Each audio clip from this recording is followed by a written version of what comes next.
Quiero que vayamos de nuevo a los versículos 17 al 21 de Judas. 17 al 21. Iba a ser hasta el 25, hasta el 23, pero era demasiado material y no quiero que me pasara que el pastor Huáscar, que amaneció trabajando, aún sigue trabajando en esto. Así que dice la palabra de Dios: pero vosotros, amados, tened memoria de las palabras que antes fueron dichas por los apóstoles de nuestro Señor Jesucristo, la que os decían: en el postrer tiempo habrán burladores que andarán según sus malvados deseos. Estos son los que causan divisiones, los sensuales que no tienen el Espíritu. Pero vosotros, amados, edificaos sobre vuestra santísima fe, orando en el Espíritu, conservaos el amor de Dios, esperando la misericordia de nuestro Señor Jesucristo para vida eterna. Amén. Te damos gracias, Señor, y realmente, Padre, son para ti todas las cosas que hacemos. Te damos gracias por tus misericordias, como nos ha cuidado y nos ha bendecido. Te pedimos, oh Dios, que en esta mañana tú hables en nuestros corazones, nos des paciencia escuchando tu palabra y que prepare a tu siervo que la va a predicar, y que tú perdones sus pecados, Señor, lo que te ha faltado, y que tú bendiga este tiempo y prepare nuestros corazones para recibir esta palabra y aprendamos por ella cómo debemos seguir viviendo la vida de Cristo en estos tiempos difíciles, Señor. Te lo suplicamos en el nombre de Jesús. Amén. Habiendo identificado a los apóstatas con un expresivo lenguaje, como ya hemos visto en los mensajes anteriores, y recordado en la lectura que se hizo hoy de Judas, Judas ahora da a los creyentes pauta de cómo evitar los errores de los apóstatas. Cómo evitar los errores de los apóstatas, y así se llama nuestro mensaje: evitando los errores de los apóstatas. No es suficiente con reconocer a los falsos maestros. Es también necesario evitar caer en sus errores, caer en sus redes. ¿Y cómo evitar caer en los errores de los falsos maestros que tanto daños han hecho al pueblo de Dios a través de la historia? Y en estos tiempos como que estas cosas se han agudizado. Está la iglesia con tanta gente falsa. Yo recuerdo que muchas personas que curan personas, que hacen milagros, que tumban, que cogen cuartos de ellos, no pudieron curar a nadie del COVID-19. Todos estos falsos profetas fallaron en eso, porque es un espectáculo que está viviendo la iglesia. Nosotros tenemos que cuidarnos de estas cosas, esa apostasía, esa liviandad, esa ligereza ha entrado a la iglesia de Cristo, y nosotros como creyentes tenemos que estar preparados para luchar contra ellos. Y eso es lo que Judas ha hecho énfasis en todo este mensaje. Y como nosotros podemos evitar esos daños en las iglesias, en nuestra iglesia. En primer lugar, recordando la enseñanza de los apóstoles, como ya leímos en los versículos 17 al 19. Judas indicó a sus lectores que recordaran lo que los apóstoles habían dicho acerca de los burladores. En Efesios, el apóstol Pablo, en Éfeso, en la ciudad de Éfeso, el apóstol Pablo advirtió acerca de estos lobos rapaces que vendrían a destruir el rebaño y a torcer la verdad. El apóstol Pablo advirtió a esta iglesia. Y quiero que vayamos a Hechos capítulo 29 al 30 para ver esa advertencia del apóstol Pablo. Hechos 29 al 30. Dice allí la palabra de Dios: porque yo sé que después de mi partida entrarán en medio de vosotros lobos rapaces, que no perdonarán el rebaño, y de vosotros mismos. Y eso es algo que debemos nosotros tener cuidado, hermano. Y de vosotros mismos, o sea, dentro de la iglesia, se levantarán hombres que hablen cosas perversas para arrastrar tras sí a los discípulos. Por tanto, velad, acordado que por 3 años, de noche y de día, no he cesado de amonestaros con lágrimas a cada uno. Esa es la labor pastoral. No es suficiente que un pastor fiel alimente y guíe a su rebaño. Debe también protegerlo de los depredadores que están a la orden del día. Pablo no tenía duda de que después de su partida, falsos maestros amenazarían la iglesia en Éfeso, puesto que ya lo habían hecho en Corintios. Si usted puede leer la carta de los Corintios, principalmente la segunda carta, y también lo habían hecho en la iglesia de Galacia. Cada vez que se anuncia la verdad, se puede esperar que Satanás la contrarreste con la mentira de la falsa doctrina, utilizando hombres que se dicen ser cristianos. Siempre ha sido así, hermano. Siempre ha sido así. La sorprendente descripción que Pablo hace de los falsos maestros como lobos rapaces que no perdonarán el rebaño, repite la descripción del Señor Jesucristo en Mateo capítulo 7, versículo 15. Dice allí la palabra de Dios: guardaos de los falsos profetas que vienen a vosotros vestidos de oveja. No vienen como lobos, pero por dentro son lobos rapaces, dice el apóstol, dice el Señor Jesucristo. Y debido al grave peligro que los falsos maestros representan para la iglesia, las Escrituras los condenan en el lenguaje más enérgico. Y no podemos pasarle paño tibio como muchas veces. Quizás no, si no dice la verdad no es de Dios. Pablo expresó similar advertencia de apostasía a Timoteo en el capítulo 4, versículo 1 de su primera carta. El apóstol Pablo dice lo siguiente: pero el Espíritu dice claramente que en los postreros tiempos algunos apostatarán de la fe, escuchando a espíritus engañadores y a doctrina de demonios. ¿Sabe a quién le quería el apóstol Pablo? A personas en la iglesia, que dentro de la iglesia se habían levantado personas con doctrina de demonios. Y en 2 Timoteo, capítulo 3, versículo 1 al 5, haciendo esa misma advertencia, el apóstol Pablo le dice a Timoteo: también debes saber esto, que en los posteriores días vendrán tiempos peligrosos, porque habrá hombres amadores de sí mismos. Ay, hermano, hemos visto esos hombres que se paran en la iglesia, y yo vi un hombre que decía una vez: mira lo bonito que yo estoy, como síganme a mí. Se llaman a sí mismos, son narcisistas, y se olvidan que el narciso sucumbió ante la imagen de su propia belleza, y que la flor narciso es la flor que más mal huele. Pero son así, engañadores.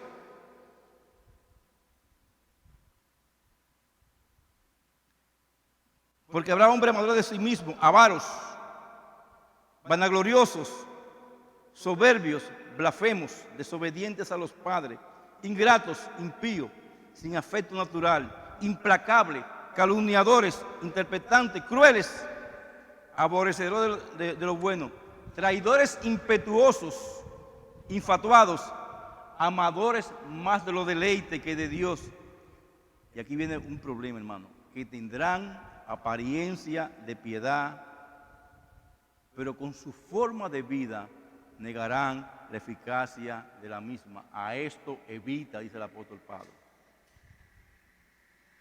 Y después agrega en el capítulo 4, versículo 1 al 4: te encarezco delante de Dios y del Señor Jesucristo, que juzgará a los vivos y a los muertos en su manifestación en su reino, que predique la palabra. Esa es nuestra obligación. No cosa, hermano, no testimonio. Yo veo iglesias que se pasan la vida entera con un testimonio de una viejita que le cayó un mango en el patio de la casa y que eso fue una obra de Dios, y que viene la otra a hablar del dolor. No, hermano, que predique en la iglesia la palabra de Dios. Que inste a tiempo y fuera de tiempo, redarguye, reprende, suelta con toda paciencia y doctrina. ¿Por qué, hermano? Porque vendrán tiempos cuando no sufrirá la sana doctrina, sino que teniendo comezón de oír, se amontonarán maestros conforme a sus propias concupiscencias y le harán coquilla a los que tienen comezón de oír. Es una plumita que la gente se pone a veces en los oídos, principalmente en los campos, para arrancarse. Es de eso que se está hablando. Y hay gente que le gusta hacer cosquillas, pero no presentar la verdad. Y apartarán de la verdad el oído y se volverán a las fábulas. Pero tú sé sobrio en todo, soporta las aflicciones, a obra evangelística, cumple tu ministerio, a la obra de Dios. Pero ¿cómo, hermano? Con las enseñanzas de los apóstoles, como dice nuestro texto bíblico de nuestra iglesia, edificado, dice la palabra de Dios, edificado sobre el fundamento de los apóstoles y profetas, siendo la principal piedra de ángulo Jesucristo mismo. Efesios 2:20, ese es nuestro texto lema de esta iglesia. Y nosotros debemos edificarnos en esa enseñanza. Y Pedro había tocado también eso, hermano. Si nosotros vamos a la segunda carta del apóstol Pedro, que es muy paralela a la carta de Judas, dice en el capítulo 2, versículo 1 al 3, lo siguiente: pero hubo también falsos profetas entre el pueblo, como habrá entre vosotros falsos maestros, que introducirán encubiertamente herejías destructoras, y aún negarán al Señor que los rescató, atrayendo sobre sí mismos destrucción repentina. Y dice: y muchos seguirán sus desilusiones, por causa de lo cual el camino de la verdad será blasfemado, y por avaricia harán mercadería de vosotros con palabras fingidas. Sobre los tales ya de largo tiempo la condenación no se tarda y su perdición no se duerme. Y tristemente mucha gente sigue a esta persona. Hay un matrimonio que se divorció, que es muy famoso, evangelista, el esposo y la esposa. Y ven toda esta falta que ven en estas personas que son falsos maestros, porque la esposa dice, a base de papeletas yo te llevo para el cielo. Si tú pones 20, te va para dar parte. Si tú pones, o sea, y la gente, las iglesias están llenas todavía con esa gente. Porque hay gente que le gusta, y esa gente están siendo apartados, porque muchos siguen esas disoluciones. Y qué triste ver eso, hermano, en el contexto de una iglesia, porque no enseña la palabra de Dios, porque el mundo necesita emociones y esa gente dan emociones. Nosotros tenemos que seguir dando la palabra de Dios. Y agrega el apóstol Pedro en el capítulo 3, versículo 3 al 4, lo siguiente: sabiendo primero esto, que los postreros días vendrán burladores, andando según su propia concupiscencia, y diciendo, también, hermano, que dicen en el mundo habrá burladores. ¿Dónde está la promesa de su advenimiento? Porque desde el día en que los padres durmieron, todas las cosas permanecen así como desde el principio de la creación. Hermano, y esos burladores están por ahí. Por eso dice Judas que ellos se burlan. Versículo 10 al 15 de Judas dice, pero estos blasfemos de cuantas cosas no conocen, y en lo que por la naturaleza conocen, se corrompen como animales irracionales. Hay de ellos porque han seguido el camino de Caín, y se lanzaron por el lucro en el error de Balaam, y perecieron en la contradicción de Coré. Pero estos son manchas en vuestros ágapes, que comiendo impúdicamente con vosotros se apacientan a sí mismos, nubes sin agua, llevados de acá para allá por los vientos, árboles otoñales sin fruto, 2 veces muertos y desarraigados, muertos en sus delitos y pecados, y una muerte eterna de castigo en el infierno. Fieras ondas del mar que espuman su propia vergüenza, estrella errante, por los cuales está reservada eternamente la oscuridad de las tinieblas de personas de dentro de la iglesia. De eso también profetizó el séptimo de Adán, diciendo, aquí vino el Señor con sus santas decenas de millares, para hacer juicio contra todos y dejar convicto a todos los impíos, de todas sus obras impías que han hecho impíamente, y de todas las cosas duras que los pecadores impíos han hablado contra él. Condenación para esa gente. Ellos andan conforme a sus malvados deseos. Versículo 16 de Judas dice, estos son murmuradores querellosos, que andan según sus propios deseos, cuya boca hablan cosas infladas. Él habla las cosas que le gusta escuchar a la gente, dice, adulando a las personas para sacar provecho. Qué triste, hermano, cómo está la iglesia en el día de hoy, cómo se saca provecho. Una de las cosas que no nos gusta a nosotros hablar de las ofrendas, sin embargo, Dios nos ha bendecido.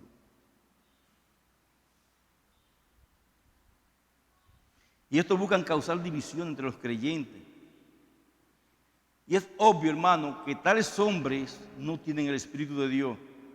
Y por lo tanto, no han nacido de nuevo. Vayamos a Romanos capítulo 8 para ver qué dice estos hombres. Romanos capítulo 8, versículo 9, dice allí la palabra de Dios lo siguiente. Mas vosotros no vivís según la carne, sino según el Espíritu. Si es que el Espíritu de Dios mora en vosotros. Y si alguno no tiene el Espíritu de Cristo, no es de Él. Y el Espíritu de Cristo, hermano, cuando está en nosotros, nos redarguye de pecado y de todas estas cosas malas. Pero hay gente que no sabe si tienen el Espíritu, no sabe. ¿Cómo evitar caer en los errores de los falsos maestros que tanto daño han hecho al pueblo de Dios a través de la historia? Siguiendo la doctrina, las enseñanzas de los apóstoles, siguiendo la enseñanza de los profetas. En segundo lugar, creando responsabilidad hacia nosotros mismos, hermano, de lo que nosotros debemos de hacer para vivir esa vida que glorifica a Dios. Quiero que vayamos de nuevo a Judas, los versículos 20 al 21. Pero vosotros, y ese pero es una idea de transición, no somos así, es la idea. Pero vosotros,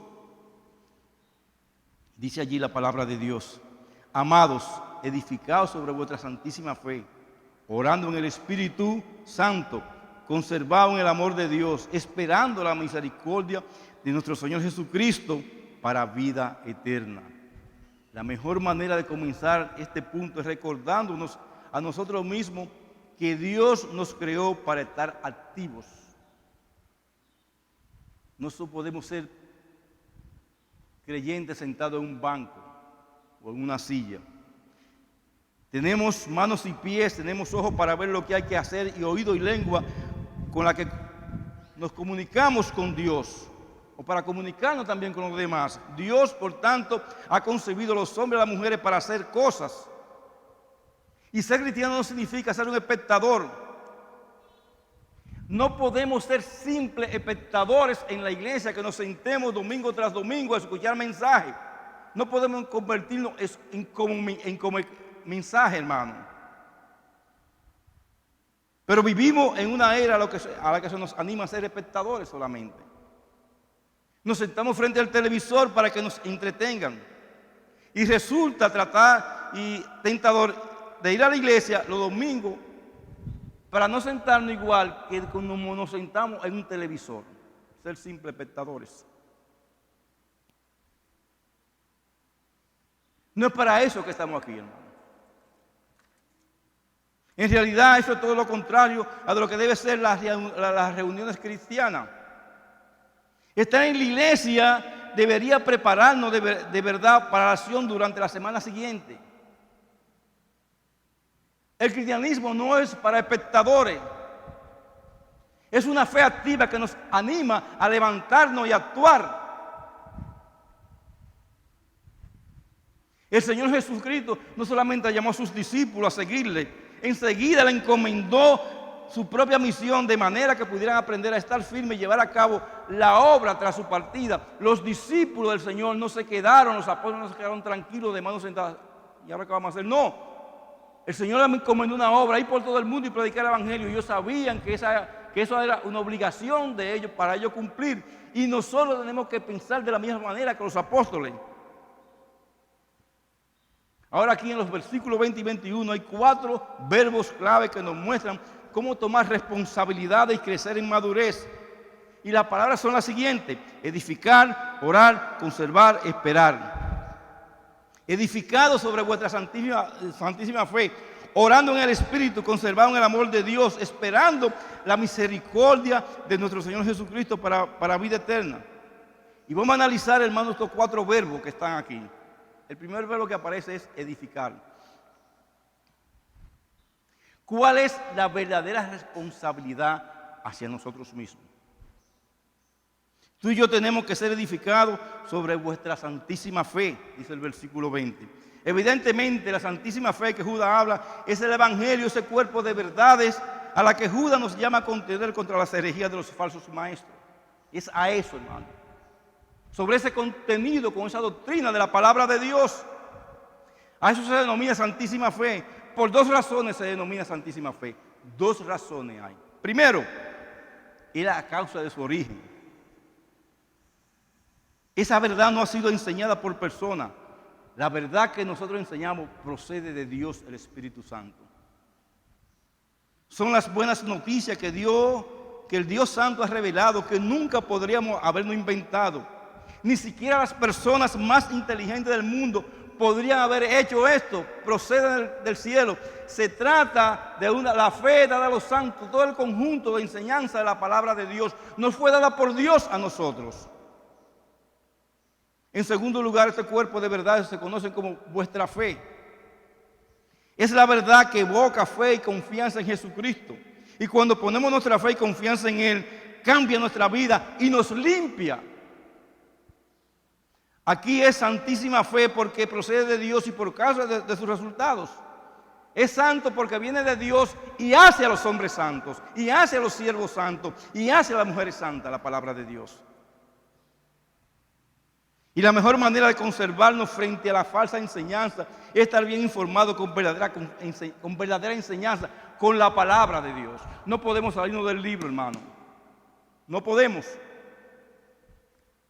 La mejor manera de estar vacunado contra el virus de la inmoralidad, de los herejes, del pecado, es estar edificado sobre la verdad que conduce a la piedad. Esa es nuestra primera responsabilidad, edificarnos sobre la fe, una vez de los santos, que es la palabra de Dios. Así que debemos edificarnos sobre nuestra fe. Pero ¿cómo lo hacemos? En primer lugar, estudiando la fe, es decir, la Biblia, hermano. No podemos sentarnos en un devocional de lo que otros hacen y esperar que nos digan lo que debemos hacer. Nosotros tenemos que ir a la palabra de Dios. ¿Qué me dice el Señor aquí en esta mañana, en este libro? A mí, no a otro. En segundo lugar, creyendo la Biblia. Y en tercer lugar, obedeciendo la palabra de Dios. Obedeciendo es lo que está aquí. Y aquí tenemos algunos versículos bíblicos que nos llevarán claramente en esta dirección. 2 Timoteo capítulo 3, versículos 16 al 17. 2 Timoteo 3, 16 al 17. Toda la escritura es inspirada por Dios, soplada y útil para enseñar, para redarguir, para corregir, para instruir en justicia. ¿Por qué Pablo nos incita en esto? Nos los dice, a fin de que el hombre de Dios sea perfecto, enteramente preparado para toda buena obra. ¿Por medio de qué? De la palabra de Dios. ¿Por qué la Biblia da tanto valor para nosotros, de tanto valor? Porque por medio de ella podemos estar enteramente preparados, completamente equipados. ¿Para qué? Para hacer la obra de Dios. Y no estamos solamente hablando de obra de misericordia, estamos hablando de la obra de Dios es ir predicar el evangelio, la obra de Dios es hacer discípulos, la obra de Dios es buscar a los perdidos. Y es por medio de la escritura como llegará a estar enteramente preparado para esa buena obra. Tiene que orar, tiene que ser obediente, tiene que creer, todas esas cosas también, pero nunca dejando al lado la palabra de Dios. Es la espada de dos filos que traspasa los corazones y convierte el alma. No hay otro, hermano. Romanos capítulo 12, versículo 1 al 2, dice allí la palabra de Dios lo siguiente. Romanos 12, 1 al 2. Así que, hermanos, os ruego por la misericordia de Dios que presentéis vuestro cuerpo vivo, nuestro cuerpo en sacrificio vivo, santo, agradable a Dios, que es vuestro culto racional. No conformáis a este siglo, sino transformaos. ¿Cómo? Por medio de la renovación de vuestro entendimiento. La Escritura obrando, renovando nuestro entendimiento. La Escritura es la palabra de Dios, los pensamientos de Dios. Al adentrarnos en la Escritura, comenzamos a pensar de la forma que Dios lo hace. Y eso cambia nuestras vidas. ¿Por qué? Porque la mente es la sala, es el control máster de nuestra vida. Si nuestro entendimiento es renovado de verdad, nuestras emociones serán tocadas. Nuestras elecciones serán diferentes y toda nuestra vida será renovada por la palabra de Dios. Las ideas equivocadas que nos alimentan no proceden solo de los herejes religiosos, y quiero traer esto a colación aquí. Hay muchas ideas, hermanos, que nos están sacando de esta verdad. A nosotros nos llegan toda clase de ideas, anuncios en televisión, revistas, que podemos leer cuando vamos a un médico, a la sala de espera de cualquier lugar. Nos bombardean con toda clase de ideas acerca de cómo hay que vivir la vida y cómo es la verdadera vida. La verdadera vida que está viviendo el mundo es una vida loca. Hasta hay un grupo, se llaman los que viven la vida loca. Pero eso no es la vida según la Biblia. Incluso, por eso las grandes tiendas nos inducen a pensar que la vida tiene que ver con el vestir de forma elegante. No estoy diciendo que se vistan mal. Se puede vestirse elegante, gloria a Dios. Pero eso no debe ser nuestra meta, hermano, porque nos inducen a estas cosas. Es fácil ser arrastrado y caer en esa forma de pensar. Cuando lo hacemos no vivimos de forma diferente al mundo. No nos estamos edificando sobre nuestra santísima fe. Hermano, pensemos como lo hace Dios. Y nuestra vida estarán abiertas al poder de Dios. Y cuando hagamos esto seremos transformados, seremos diferentes. El Salmo capítulo 1, versículo 1 al 3 dice allí la palabra de Dios lo siguiente. Bienaventurado el varón que no anduvo en consejos de malos. Y esos consejos de malos los encontramos en todas partes, hermano. A través de un libro, a través de una revista, en muchísimas cosas encontramos esos consejos de malos. No solamente que nos hablen. Ni estuvo en camino de pecadores, ni en silla de escarnecedores se ha sentado, sino que en la ley de Jehová está su delicia, y en su ley medita un rato, un chin, no, de día y de noche. Será como un árbol plantado junto a corriente de aguas, que da su fruto en su tiempo, y su hoja no cae, y todo lo que hace prosperará. El que vive conforme a la palabra de Dios, obedeciendo, haciendo la palabra de Dios, va a prosperar. Hermano, la gente que se ha apartado de la iglesia y no lee la Biblia, ¿viven una vida amargada? Revíselo. No, ahora yo estoy bien. No están bien en el mundo. Por eso este salmo contiene una rica promesa de bendición por medio de la palabra de Dios. Debemos abrir paso a la palabra de Dios, rechazando el pecado de nuestra vida y obedeciendo esta palabra. La Biblia es la palabra de Dios escrita, es un inmenso tesoro. En ella se encuentra la fe una vez dada para siempre a los santos de Dios.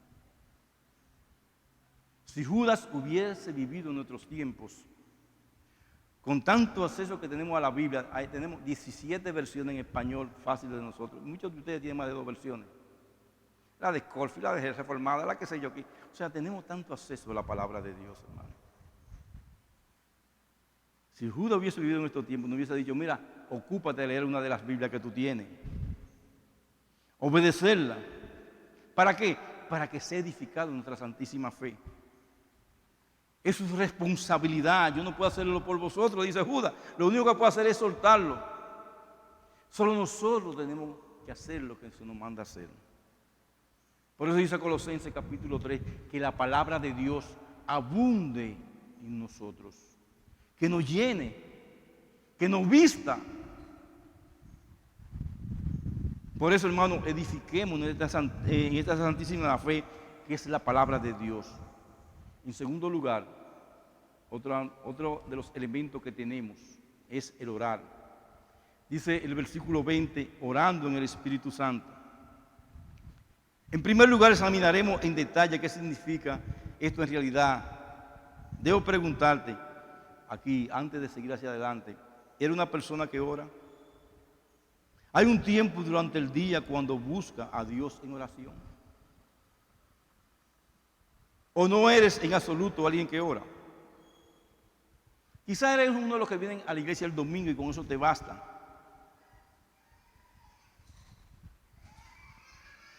Por eso vamos a desafiarte en esta área. Asiste a las reuniones de oración de la iglesia, aún por vía Zoom. ¿Por qué? Porque la iglesia debe ser un pueblo que ora.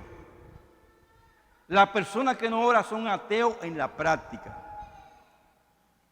Independientemente de cómo se denominen a sí mismos.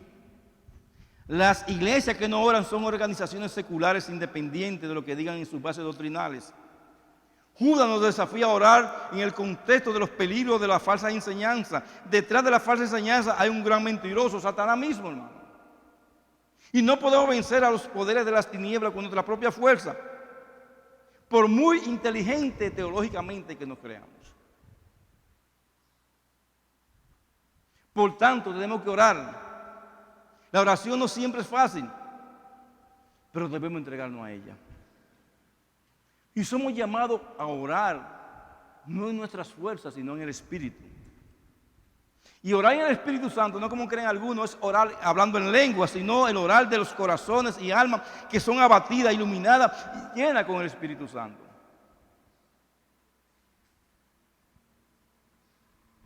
¿Qué es orar en el Espíritu? Vamos a leer acerca de eso en Romanos capítulo 8, versículo 14 al 16. Romanos 8, 14 al 16 dice allí la palabra de Dios. Porque todos los que son guiados por el Espíritu de Dios, estos son hijos de Dios. Pues no habéis recibido el espíritu de esclavitud para estar otra vez en el temor, sino que habéis recibido el espíritu de adopción, por lo cual clamamos, Abba, Padre. El Espíritu mismo da testimonio a nuestro espíritu de que somos hijos de Dios. Cuando oramos sabemos si el Espíritu está en nosotros y nos muestra que somos hijos de Dios. Y lo primero que le da el Espíritu Santo a un nuevo cristiano es un clamor de llamar a su padre, Abba Padre. Y la idea es como un niño le dice a su padre, papi, papacito.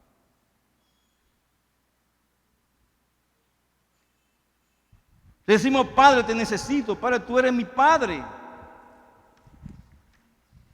Y el Espíritu mismo nos hace saber que hemos sido aceptados por Dios, que pertenecemos a la familia de Dios y por tanto podemos derramar nuestros corazones ante Él. ¿Qué es la oración al Espíritu Santo? Es una oración de que hemos sido adoptados como hijos de Dios. Saber eso. Es un espíritu de filiación con el Señor. E ir al Padre por medio de la fe en Jesucristo, quien ha muerto por nosotros. Ir a Él derramando nuestros corazones delante de Él, con nuestras necesidades y deseos más profundos, como haría un niño con un padre cuando le pide que le dé algo. ¿Qué es la oración del Espíritu Santo? No es oración formal, no es la oración leída de forma mecánica en un libro. Es la oración de un corazón sincero y regenerado que se abre ante su Padre Celestial como la de un niño ante su papá. Debemos orar no con formalidades y como una mera religión externa diciendo, oh, lloro 3 veces al día. O como la de los fariseos cuando recitaban sus oraciones. Esa es la oración que Judas nos pide, esa no es la oración que Judas nos pide. Más bien Judas nos exhorta a orar con un corazón sincero, confiando en el Padre, inspirado por el Espíritu Santo de Dios y sumergido en el Espíritu Santo de Dios orando. Pero hay un problema. El diablo no quiere que nosotros oremos. ¿Cómo consigue el diablo que no oremos? Diciendo, el tiempo no te va a dar para llegar temprano por los tapones. Ese tiempo de oración, no te dediques a eso. ¿Qué está utilizando el diablo para que no oremos?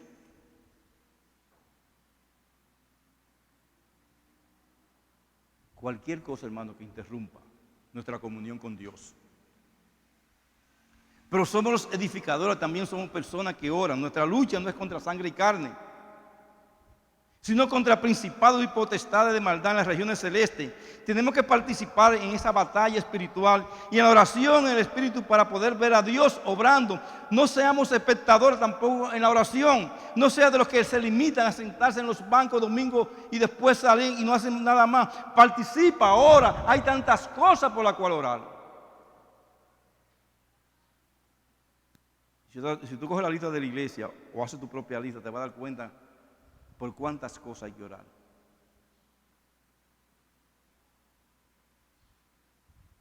Y en esas oraciones vienen las oraciones de gracia. Y nosotros podemos dar gracias como está la iglesia en el día de hoy. Y tenemos que estar apercibidos porque el diablo no quiere que estemos como estamos. Es una lucha, hermano. Orar por los matrimonios jóvenes, por los matrimonios viejos, orar por todo. La tercera palabra clave o verbo clave que aparece en este texto es conservaos en el amor de Dios, versículo 21. Y la palabra conservarse o ser guardado es en cierto sentido una de las palabras favoritas de Judas. La utiliza en varios versículos. Por ejemplo, escribe aquello santificado en Dios Padre y guardado en Jesucristo. A los demonios caídos lo ha guardado bajo oscuridad, lo ha conservado.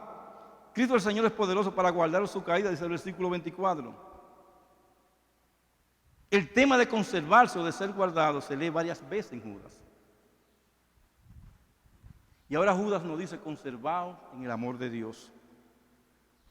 Pero espera, puede decir, el versículo 1 nos dice que los cristianos somos guardados. ¿No es cierto? Bueno, sí, somos guardados. ¿Y por qué tenemos nosotros, hermanos, que conservarnos si ya somos guardados en el poder de Dios? La lógica humana nos dice, si Dios está haciendo algo, entonces nosotros no tenemos que hacer nada al respecto. Pero eso no es la lógica bíblica. Porque la lógica bíblica con frecuencia es diferente a la lógica humana. La lógica bíblica aquí es, si Dios está haciendo algo, entonces debo desear también yo hacer eso que Dios hace. Y en Filipenses capítulo 2, versículo 12 al 13, hay una afirmación que nos aprueba esto. Dice allí, ocupaos en vuestra salvación con temor y temblor. Tenemos que ocuparnos de nuestra salvación, con temor, trabajar, actuar, ser un cristiano que se ocupa de cosas que lo lleven a vivir la vida de piedad, a manifestar que son de Dios. ¿Por qué?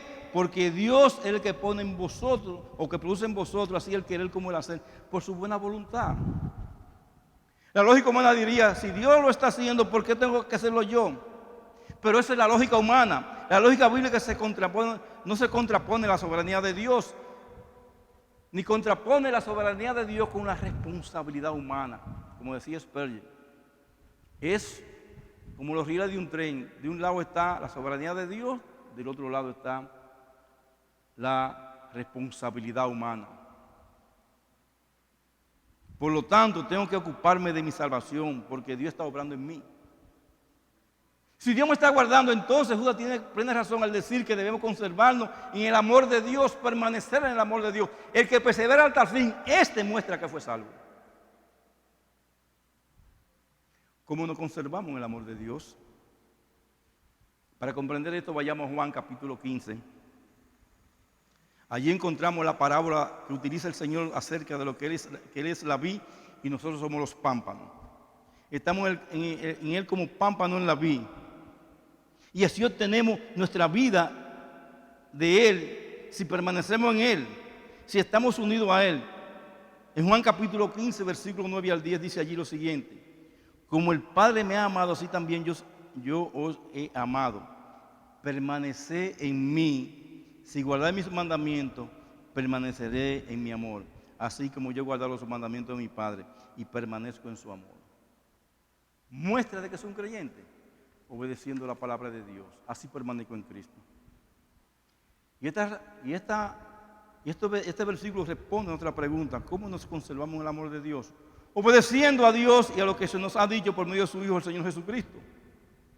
Así es como nos conservamos en el amor de Dios, en obediencia. En el Evangelio de Juan, de donde procede la figura de la vid y los pámpanos, la primera y principal manera como tenemos que obedecer a Dios es teniendo fe en Cristo. La gente le preguntó al Señor, ¿qué debemos hacer para poner en práctica la obra de Dios? La respuesta del Señor Jesucristo fue la siguiente: esta es la obra de Dios, que crea en el que Él ha enviado. Ahí comienza la obra de Dios.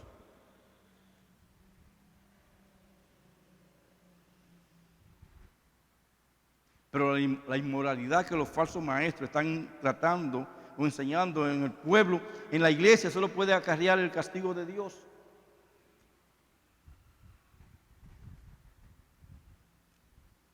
No te preocupes tanto por esto, vive tu vida.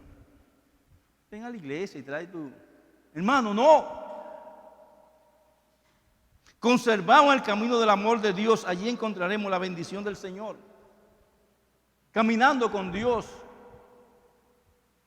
Hay un himno o un corito de niños que dice: tomado de la mano con Él yo voy a donde Él irá, a donde Él va. Estamos caminando con Dios, hermano. No estamos conservando, hermano, en el camino del amor de Dios. O estamos buscando ese amor por otro lugar. Ese es el que persevera hasta el fin, que muestra caminando, que ha caminado con Dios hasta el fin, que es un verdadero creyente.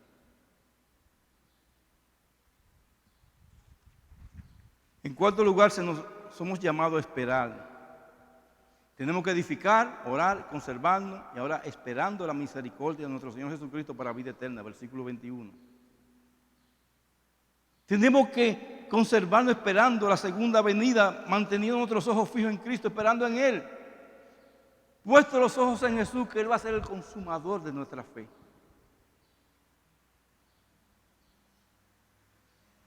Amados hermanos, en nuestras vidas tenemos que hacer frente a muchas pruebas, muchos problemas que llegan a nuestras vidas. Y esas pruebas y problemas nos inquietan. Y los falsos maestros tratan de apartarnos de Cristo cuando estamos en prueba. Yo he visto a iglesia, si podemos llamarla iglesia: ¿tú tienes prueba? Dobla tu ofrenda para que tú veas cómo Dios te sana. Ay, de por Dios.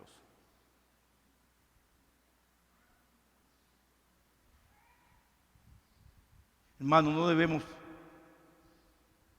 desesperarnos en medio de la prueba.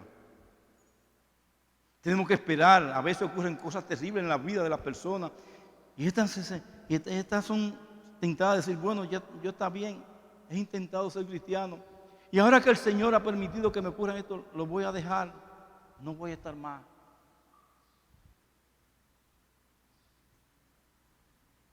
Quizá alguna vez ha entrado en esta tentación, no caiga en ella.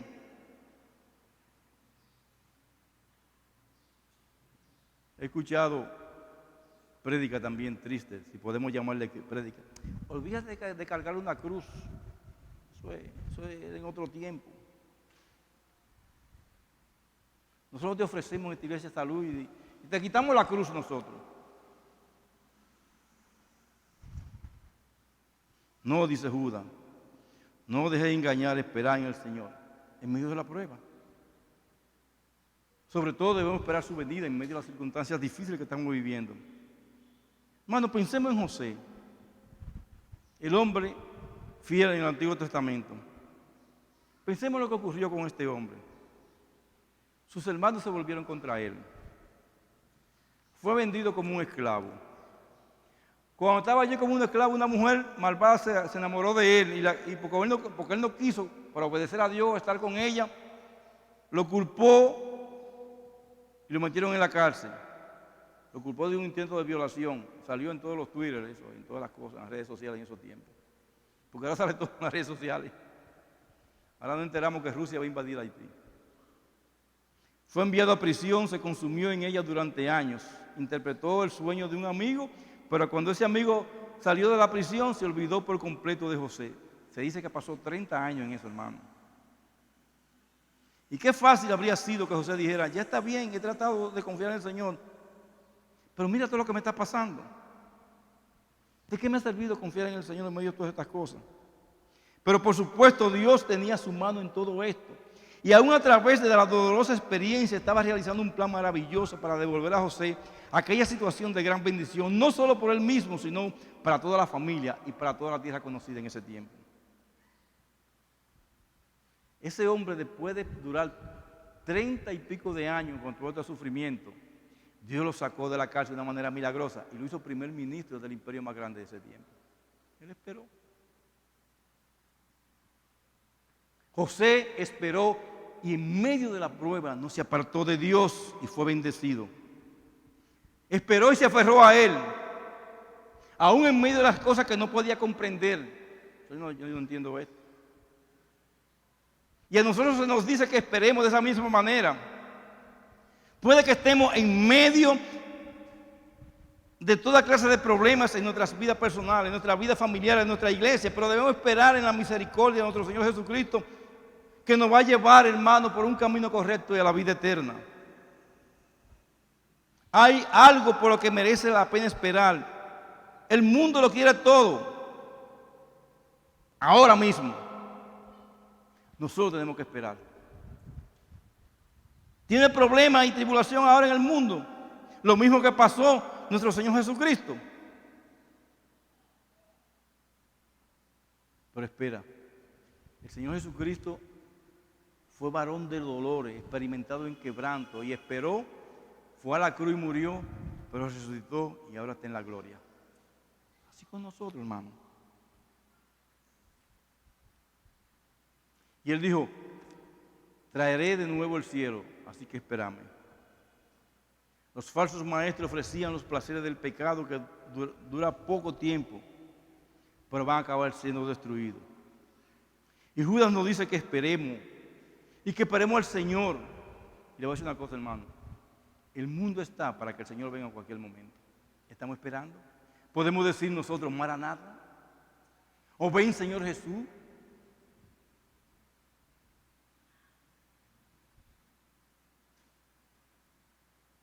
Y te voy a decir una cosa, hermano.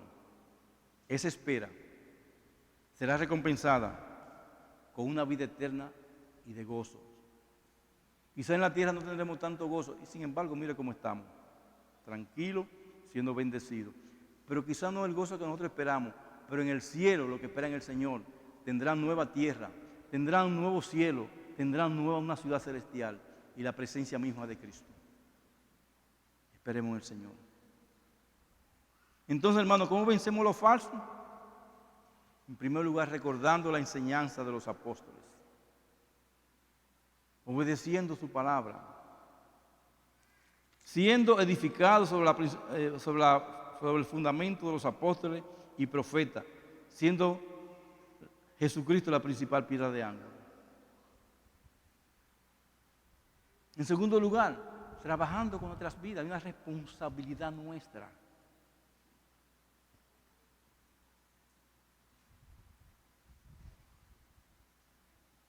Confiando en la palabra de Dios, orando en el Espíritu, conservándonos en amor y esperando, siendo paciente. Que el Señor nos ayude, hermano, porque por nuestra propia fuerza tampoco podemos hacer estas cosas. Por eso es importante la oración. Por eso es importante estar en la comunión de los hermanos. Por eso es importante estar en la comunión con las iglesias. Ay, pastor, pero yo no soy creyente, yo no tengo comunión con nadie. Hoy es el día de la salvación también. Cristo ha esperado por ti para que tú vengas a sus pies. Y hoy el Señor quiere darte salvación y vida eterna. Pero recuerden, hermano, nuestras armas, las armas que Dios nos ha dado están en nuestras manos para vencer. Y en Cristo somos más que vencedores. Y podemos decir y gloriarnos, como dice Romanos 8:1. Para los que están en Cristo, no hay condenación. No hay condenación. Así que, hermano, perseveremos en el Señor. Oremos. Te damos gracias, Señor, por tus misericordias, por tu palabra, por tu amor a hablar en nuestros corazones. Tus palabras son nuevas cada mañana, Señor. Te pedimos, oh Dios, que nos bendiga, que nos ayude, Señor, porque por nuestra propia fuerza no podemos hacerlo, a seguir perseverando en tus caminos, obedeciendo tu palabra, orando en el Espíritu, esperando en ti, Señor, viviendo la vida de Cristo, orando, Señor, perseverando en amor. Y siendo, Padre, haciendo partícipe a otro de este glorioso Evangelio de Cristo. Oh Dios, que tu palabra abunde en nosotros, Señor. Y te pedimos que tú ayudes al pastor Vázquez a poner tu palabra en esta mañana. Te lo suplicamos, Señor, en el dulce nombre de Jesús. Amén.